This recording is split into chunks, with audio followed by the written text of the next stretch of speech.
I just finished watching the new Precure movie, Precure All Star F. I had very high hopes for this movie.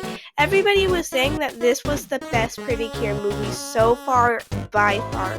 So much so that fans went to go see the movies in theaters dozens of times. One man said that he went to go see the movie in theaters 32 times. Anyway, it's not hard to see why everyone loves this movie so much. You can tell that Toei really put their heart into making this movie. The power I felt was incredible. This movie was great, but any movie can't get away without its flaws.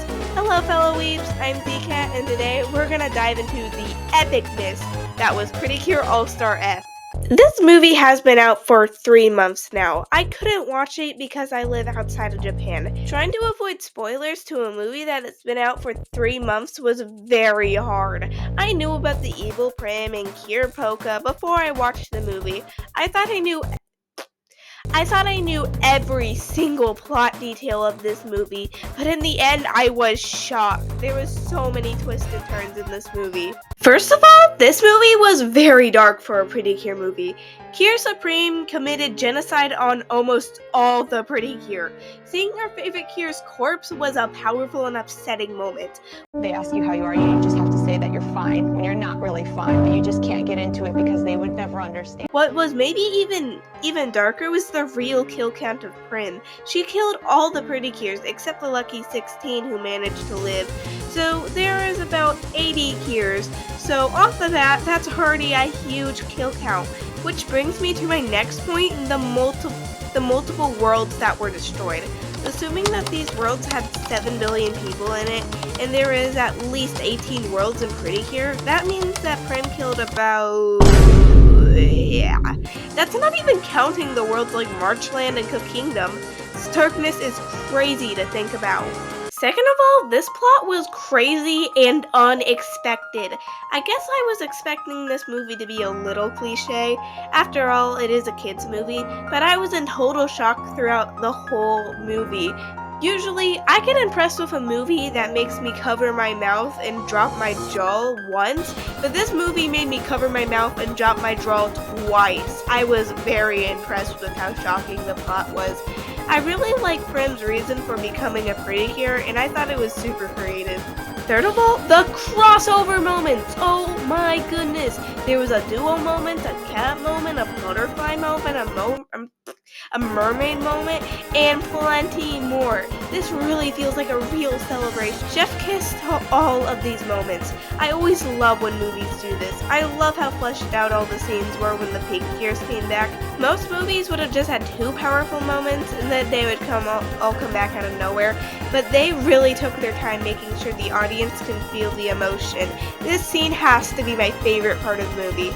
I was also overwhelmed by how many cameos there were in one scene. My mind couldn't even comprehend it. So many! I knew Regina and Echo were going to be in this movie, but oh my god, so many. This is truly a Precure gathering. I was also shocked at the moment when Poco became Cure Poco. Never in a million years would have I thought Cure Poco being a combination of mascots like Candy and Deltarune. There were also a few moments with black and white because it's not a Precure All-Star movie without a sweet Nagi-san Hanukkah moment. I feel like all these powerful moments with the Precures are what the movie is really about. The moments with the teams are good, of course, but the last 30 minutes of the movie left such a huge impact. I feel they feel extremely meaningful. This movie had such power behind it. This movie reminded me of the reason I love Precure so much. The power, the emotion, and the beautiful animation. Oh yeah, this movie was super well animated too. The battle scenes were great. I mainly loved this one with Cure Supreme.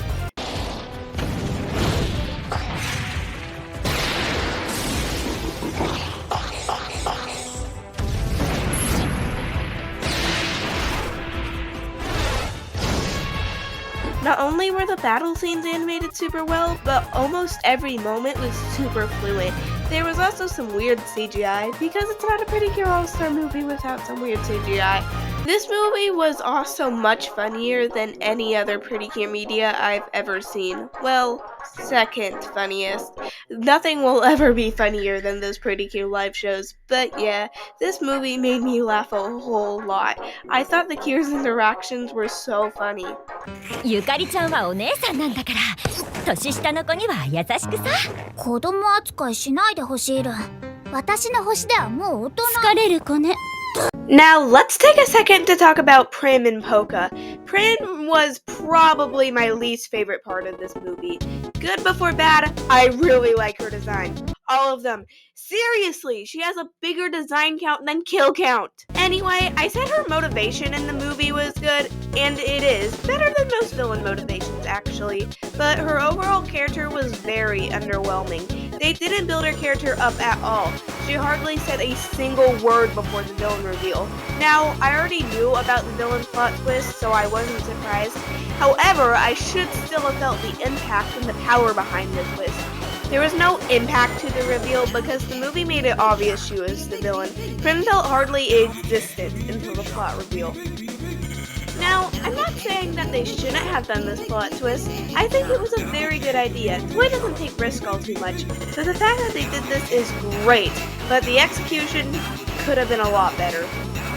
Also, they forgave her, because it's not a Precure All Star movie without an abusive redemption.